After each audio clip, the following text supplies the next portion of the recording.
Welcome to Rising Tide Startups, where today's most exciting solopreneurs share their startup stories.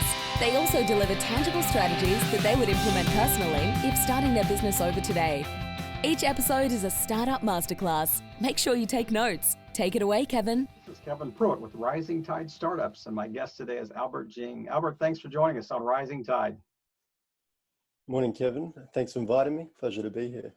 Now, he said good morning, but actually it's about 7 o'clock at night for me. So we are on the opposite sides of the globe, but through the magic of the interwebs, we're going to make this happen. But Albert, tell our listeners a little bit about yourself. Yeah, sure. So I'm the founder and CEO of OneFriends. We're a consumer app company offering an app that helps friends easily organize regular catch-ups and group events, helps real friends stay connected. And I've been doing that since August 2018. We're an Australian company, but we intend to serve a global customer base, and our servers are currently based in Singapore. Prior to starting OneFriends back in 2018, I was a lawyer working in all areas of business law, corporate law, doing intellectual property law and commercial disputes as well. During my time as a lawyer, I also worked with many startup clients myself, many in their early days, up to many in their very fast growing stages with valuations up to the hundreds of millions of dollars. So that was a good experience too, and probably has some carryover into my work now as a founder. And before that, I studied at the University of Sydney. I did a double degree in commerce and law. Mm-hmm. So I've got 2 degrees that also play somewhat of a role in helping me now. Yeah. Now, if you even go back further, I mean, I know that you were a competitive sportsman. You know, I think there was something about maybe Olympic trials or something that I read somewhere and you were first place in like the 100-meter butterfly or something like that in New South Wales. Did I read that somewhere? Yeah. Okay. So I've been the doing other my homework. pursuit that I've been doing yeah, thank you, appreciate it. So yeah, I'm also a competitive swimmer and professional swimmer. Although I don't get paid doing it, I fund myself. Swimming is my passion, it's my art, and it's also my craft. Put a lot of effort into it over the years.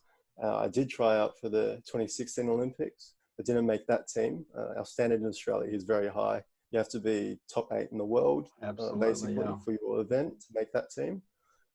So took some time off after 2016 to focus on work, and I'm back into it full time at the moment as well, with the Tokyo Olympics being the next one. If that goes ahead in 2021 next year, given the coronavirus situation, my goal would be to make that team and to go on and perform well.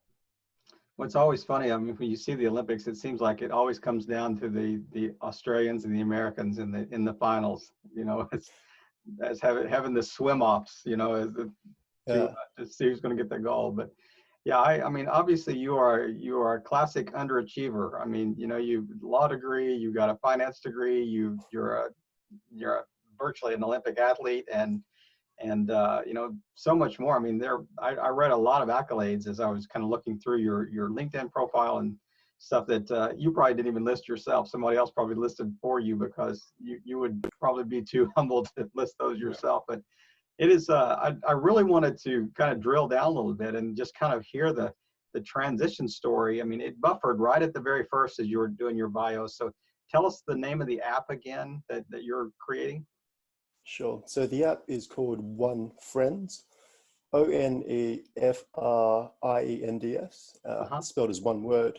Yeah. Yeah. And the name itself actually has some symbolism behind it. So it's the idea that, you know, each particular friend you have on the app is important, and that friendship is important in itself, even though we might have many such friendships on the app. It's sort of what it's about. It's about more sincere connection between good and real friends that you want to catch up with and spend time together in real life. So obviously we've got a lot of social media these days that attempts to connect people, but that's done on a very, let's say, large scale, where you might have up to thousands of people, followers. So OneFriends really brings it back down to the more personal level. It's more of a sincere connection. Yeah. So as I was looking at that, I was looking at the app on the App Store and kind of reading the description. I mean, I couldn't help but the way that you kind of framed the benefits or the unique selling, the USP of the app. It's almost like it's pitting itself against Facebook. Even some of the things. I mean, did you have that in mind kind of when you created it? Because I'm thinking of things like, the security and what information they keep in their servers and just all these things about, how deeper level connections and stuff like that. So how did you view that versus, say, a Facebook, like a social app like Facebook? Yeah, so I'd say they're very different. They can certainly coexist, and we wouldn't be competing directly with Facebook. Now, Facebook has its purposes for things like broadcasting what's happening in your life to a broad range of people, in one shot. Whereas OneFriends is about, the organizing of these one-to-one catch-ups, these small group dinners and, let's say, poker nights with friends and sports activities. So you can almost organize something through OneFriends and maybe post a photo of that onto Facebook. Now, the problem, I believe, with a lot of social media is even though you're connected, so to say, with friends on there, there's really sometimes not too much you're doing with particular friends. Or you've got, you're connected, but you're not truly seeing them in a meaningful way. Right. And that's what OneFriends comes into play. And, as opposed to something like Facebook, where you might have hundreds of friends or thousands of friends even, you only add about 10 to 20 friends. Would say, they're more close relationships. Yeah. And it helps those stay intact even as life's circumstances change. Right. And that's the old adage that says, it's an inch deep and a mile wide versus an inch wide and a mile deep. I mean, that's I right. can see those two did apps in a different way. But so let's hit the rewind button a little bit and go back to kind of when you were in your law career. And I think I read something too. Did you clerk with like the Supreme Court as well, or did you have some connection to the Supreme Court there in Australia? Okay, yeah. So the equivalent of the US Supreme Court here in Australia is the High Court, and I'm very fortunate to have a former judge of the High Court as a great friend of mine and a mentor. So we sort of meet up more informally and we discuss a range of matters that probably help me to some extent in business because of the carryover of good judgment and being able to see things as they are given limited amounts of evidence, conflicting evidence. Right. That friendship helped me when I was a lawyer, but right now since I've left that behind, it's more a carryover into what I'm doing now. Yeah. And I mean, the beauty of that is that you don't have to pay somebody to do your legal work for you. I mean, you can pretty well do most of the legal work as far as setting up the business and trademark protection and all those things that are required to have an attorney or a barrister or whatever in your corner. You could do those things yourself. So yeah, walk us through the transition of going from your law career to launching this app. What was kind of the impetus for that transition, that change? sure. So, I always had ideas of being an entrepreneur, even throughout university, but I wanted to gain real work experience first, and being a corporate lawyer is really valuable in that sense, especially since many of my clients were startups themselves, as I said previously.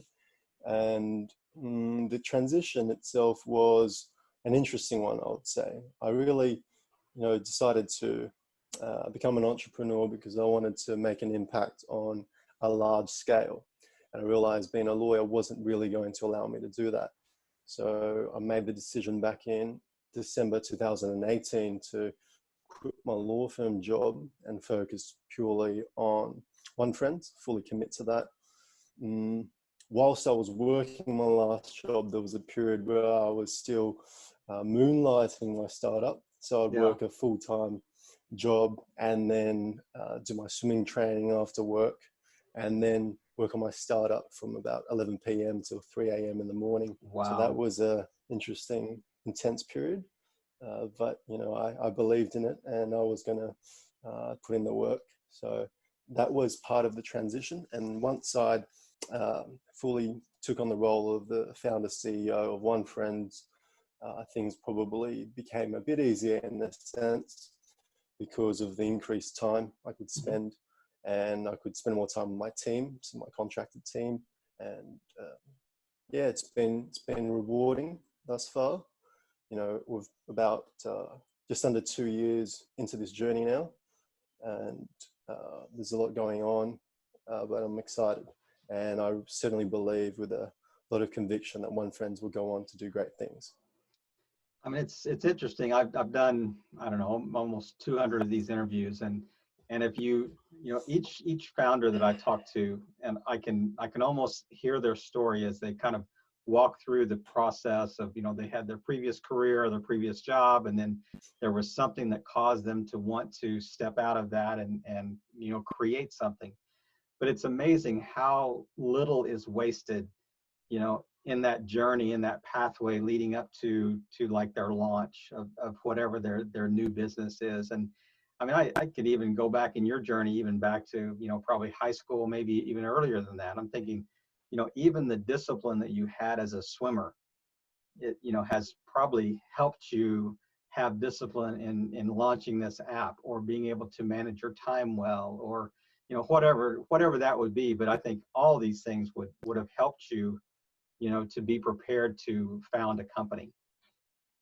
Sure, totally agree with that, Kevin. Well, I think so much of being a great entrepreneur is, you know, having great character and great qualities of temperament, not necessarily the intellectual qualities, because knowledge can always be gained. You know, you can read books and you can learn those on the fly, but those qualities of the character really take a long time to build. You know, the ability to keep going and to persevere. So they're things that swimming or sport or other areas would teach you quite well, not necessarily just something you could take a course on. And I think, yeah, as you said, that's very valuable. And OneFriends, you know, obviously we've launched now, but that is really just the beginning. It's not simply a case of we've launched a product to the market and things are going to take off on their own. It's very much a continual process of still refining, fixing bugs, talking to users, getting feedback, and taking things a step at a time. Yeah, there's no, easy way there. Yeah. So walk us through kind of the business model of OneFriends. So, I mean, obviously it looked like it was free to sign up. So what's the revenue model built into the app, or is it just a data collection tool type thing where you can monetize later, or what is kind of the business plan? Sure. So the app is certainly free to use, and there will always be a free version available. That's my intention.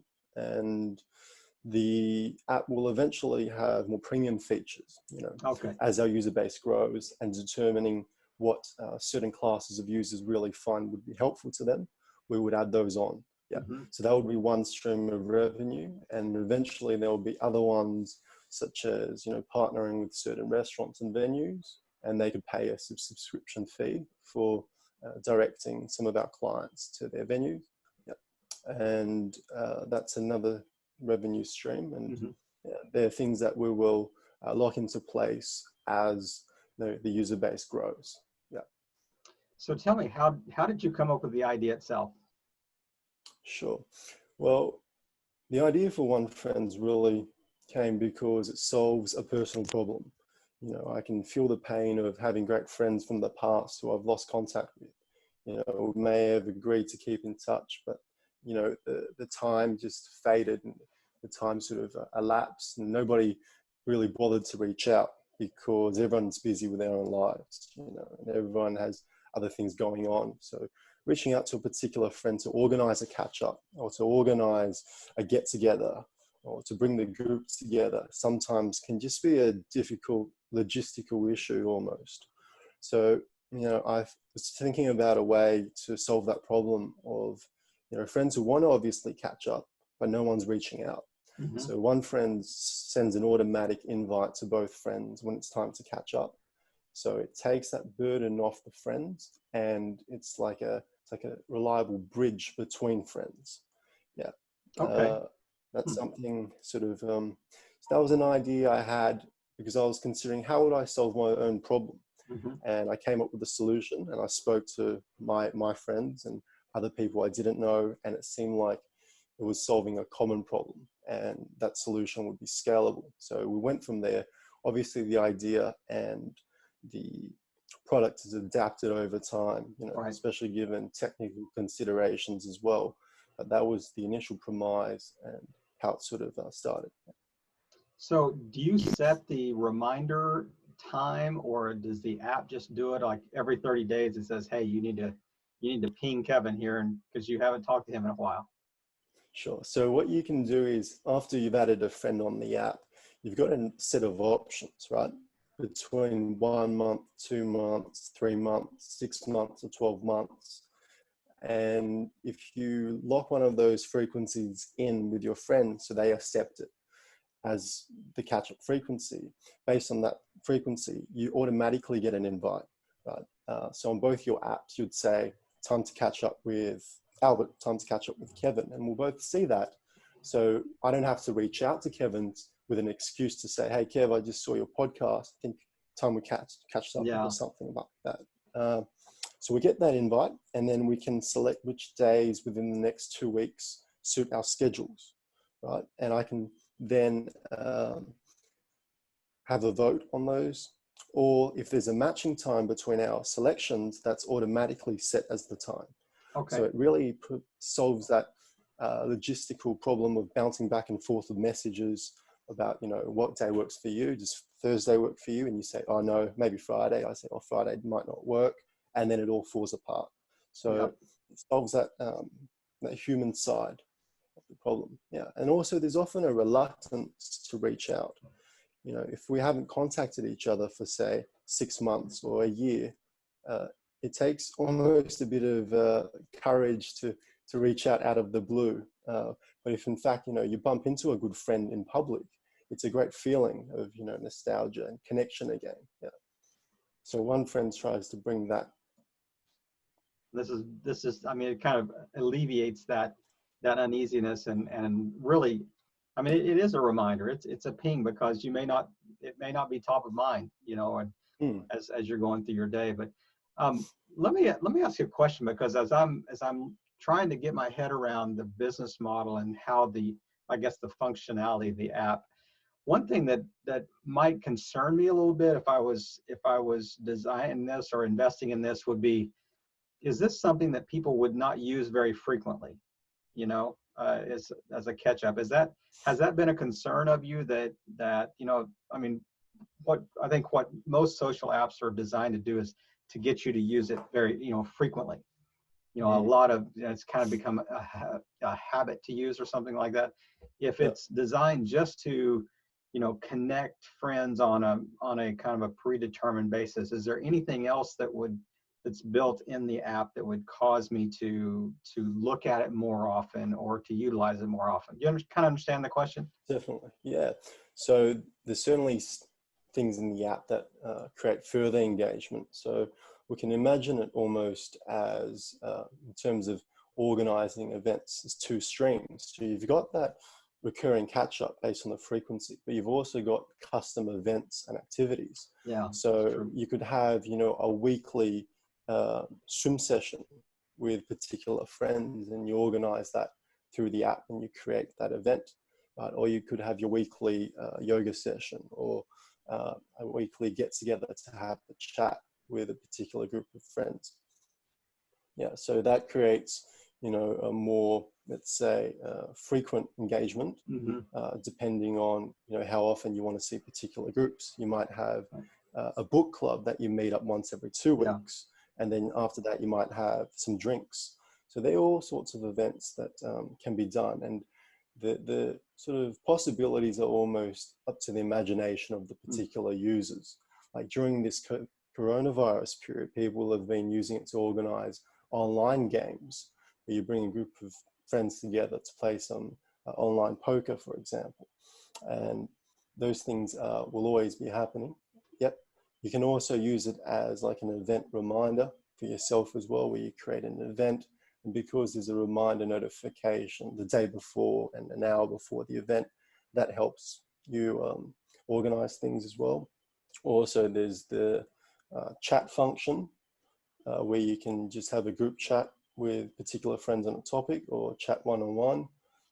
The message is encrypted as well, so that keeps privacy at the forefront. Yeah, well, also, I guess there are two dimensions to OneFriends as well. There's obviously the logistical dimension, which we're talking about, where it's about making organizing catch-up or an event easy, but there's also the more emotional dimension of friendship and happiness and loyalty amongst friends and solidarity amongst friends. So that is more an ongoing thing, where if you have a particular friend invite you to the app, you know, it sort of means that they really care about having you in their life. What about the stigma of, like, let's say you would send me a catch-up notice or a request to catch up in a month or whatever, and if I ignore it or I say no or I don't accept it, have you had experienced that in the app as well? Sure. So we certainly try to soften the sting of that if it happens. Obviously, really only want to add people that you do want to catch up with. Once you make that commitment, you try your best to stay with it. Now, obviously, there'll be times where you're in another country or you just have things on that prevent, you know, a get-together, and that's fine. You can leave a message to your friend. You can snooze the catch-up, or so to speak. There's a button on the invite. So we try to keep it very diplomatic, and we want to make sure that no friend is sort of really feeling turned down through that. Yeah, and I guess the app absorbs the blow and the sting of not having a catch up, as opposed to a friend feeling that sort of turning down. Yeah. Right. Just like not an ignored text or whatever. So that's right. That's right. So I normally ask the question about like, you know, I want to step on a lift with the entrepreneur and say, we're going to go up 10 floors and, you know, I want your elevator pitch in the next, you know, 45 seconds or whatever. But I'm going to kind of twist the question a little bit today, because I'm really curious about just the potential and where you see this in the, you know, in the next 18 months or 5 years or whatever. But so instead of a potential client, I am a potential investor. You and I are going to step on a lift and we're going to go 10 floors.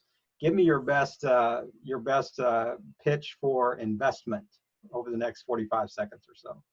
Where do you see this app going? Well, with this app, I believe the long-term vision is that we can serve a global customer base with millions of users. Now, that's the sort of goal. I think within 4 to 6 years, we can certainly get there, with millions of users around the world, because it solves a problem that's really fundamental to human nature. You know, it's the need for connection and genuine friendship. And therefore, OneFriends hits at that. It's a universal feeling. In the short term, we're obviously very pragmatic and realistic about how we're going to grow. So through word of mouth, that's something we really focus on. Marketing and PR is not really on the top of the priority list. We want to build a product that people really love, and they share that organically with their friends. And as the user base grows, network effects will certainly come into play. And by the nature of the app, when you add a friend on there, they're a good friend of yours who you sincerely want to stay in touch with. And therefore, in itself, users will be using the app over the long run, because you want to stay connected with these friends over years. So it's not like a temporary solution where you use the app for a day or two and then you're done. Right. You know, OneFriend has therefore that strong element of retention by the nature of what we're talking about here. Yep. And also, given the fact that you're connecting with good friends as opposed to, let's say, associates or people you really know, the level of engagement and the happiness you derive from that relationship, right? Because that's more a derived happiness based on the particular friendship you had. That would really be high compared to, you know, an app that connects you with mere strangers. Right. Yeah, yeah. That's So, sort of where yeah, I see. I'm sorry. Yeah, that's where I sort of say. That's where I see OneFriends. And does that answer your question? Absolutely, absolutely. Matter of fact, I've got my checkbook out right now. I'm writing you some. We're gonna do our first seed round right here on the air. But No, no. Well, with that actually an investment, we're probably not looking directly for investment at the moment anyway. I've obviously put in my own funds and a lot of it to get it to this stage, and still got 100% of the equity, which I'm very happy with and proud of.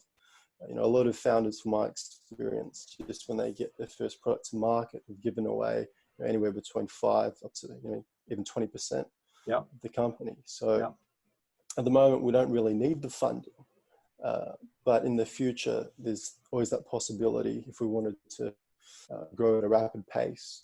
But you know, the strategies which have worked well for companies like, say, Uber, Airbnb with their blitz scaling might not necessarily work well for OneFriends. right. So it's really a case of finding what's going to suit best. There's no real precedent that we're going to follow closely. It's about, you know, being respectful of the precedents and theory, but also being able to rise above that and work out what's best here. Yeah.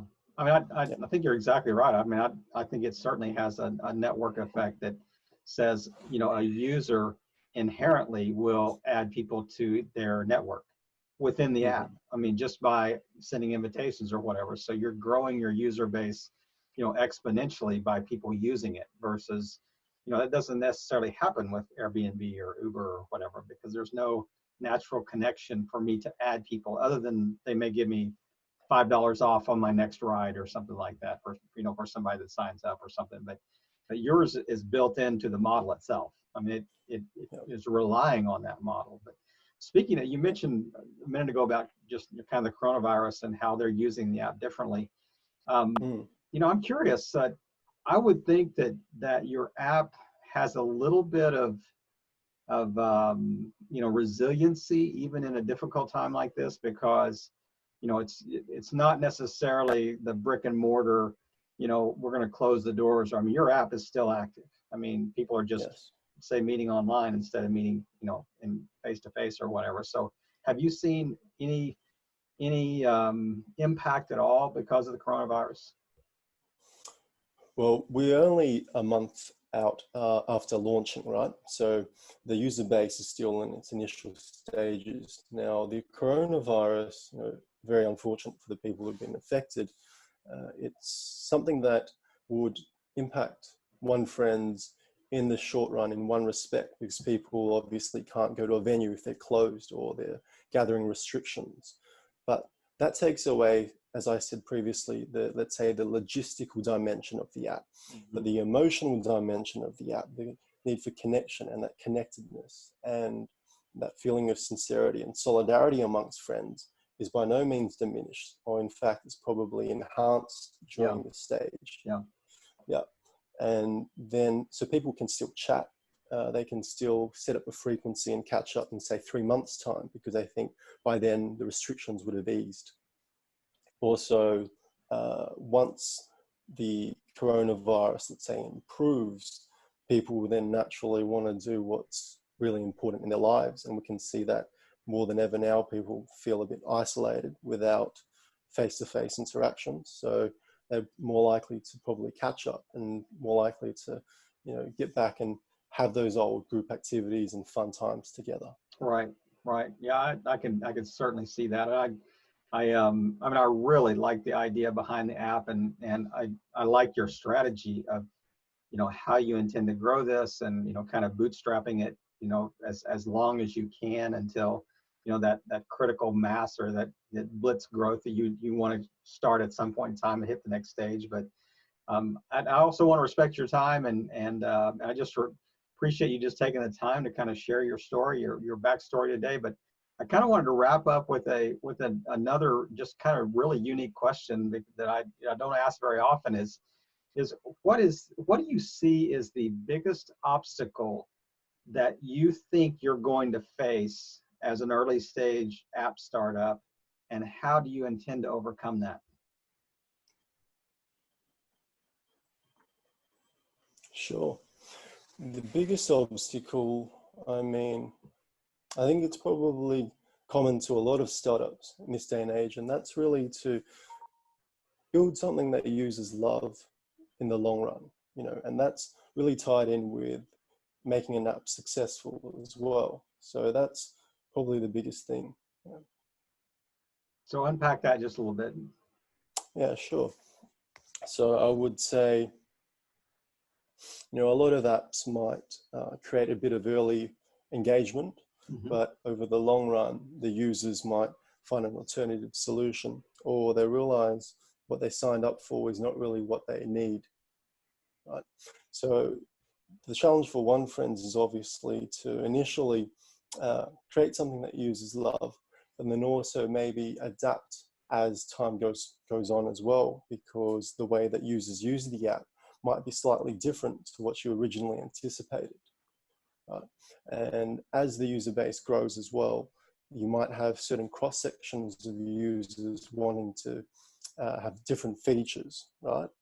And to neglect those would be a problem, especially as the user base becomes large enough. So Yeah. say we've got 10 million users eventually, and 10% of users are finding certain features not as helpful, or they want a particular thing. Now, we've still got 90% of users using the main features and doing well, but 10% of 10 million is still a very large number. Exactly. Yeah. In absolute terms. Yeah. So that's something we have to care about, because to be able to cater and really, make the app applicable to all these users, that's going to be a challenge. So that's what I mean by what I said previously. Yeah, I'm glad I asked you, but I mean, as you kind of talked about, so let's say 1 million of your users said this is a feature that we really love, or this is a feature that we don't like at all. Actually, not all 10 million would give you feedback anyway. So it may actually be even a much higher percentage of actual engaged users, than 10%. You hear from 10%, but it may be 30%, it may be 40% of those that would actually give you feedback. Sure. that would, it's kind of a little bit of skewed, bell curve there. But I like that idea. And is there a feedback feature built into the app itself where people can, as they're using it, they can, or is it just a contact feature, or how are you kind of generating the community that is kind of the testing, the beta community, so to speak? Yeah, so at the moment, there's no direct feedback built into the app. Eventually might introduce that. We've got our email, address there for all our users. You can contact us through our website, and we'll probably reach out directly at some stage as well. Yeah. To certain users, just to build that connection. I think customer service, even though we're not directly in that business, is very important. Right. As in any industry, it's about making sure that users are cared for, and that we actually genuinely have their well-being and their user experience at the forefront of our minds. So with OneFriends, we're almost willing to, on some levels, sacrifice a bit of revenue to ensure that users do get that really pure experience, and they feel like we're not, exploiting them in any sense of that word. Right. Yeah, that is great. So, yeah. So, Well, we could go. Go ahead. I'm sorry. Yeah. So we've purposely gone to, keep the app free for the initial stages, just to make sure that, people might be getting value out of it. And we could be possibly making some money, but we want to ensure that, they're getting that real true value, and they're feeling that we're here to actually try to improve their lives rather than simply, use them as users per se. That is, I love the philosophy. I just love kind of the heart and the ethos that you're building into your company from the very beginning. And I mean, it just plays so much into what we're trying to do here at Rising Tide. I mean, you know how we end every episode, and how the catchphrase we use. But I didn't mean to interrupt you a second ago in the middle of your thought there, but I just wanted to give you space. Is there anything that I haven't asked you about that you just kind of want to close us out with today? And then just tell people where is the best place to find you, or maybe find your app. Sure. I think we've covered most points there. The main thing, I guess, for your audience, if they're looking to start their own business, I understand the premise of your podcast was for listeners who might be working currently and looking to get a start. Well, that would just be to, encourage them to follow what their passion is and really have that faith and belief. Also, sometimes it's good to go with the flow. In an early stage startup, often there's this idea that the founder is, let's say, running about in a slightly hectic manner. There's always a lot of things going on and it's very frantic. But in my opinion, that's probably not necessarily the path to great things. A founder, in my opinion, or a leader has to display a calmness and composure and a high degree of that in a lot of situations, especially in times of adversity. So that's a main point that I think I like to make, and I'll be applying that obviously to OneFriends.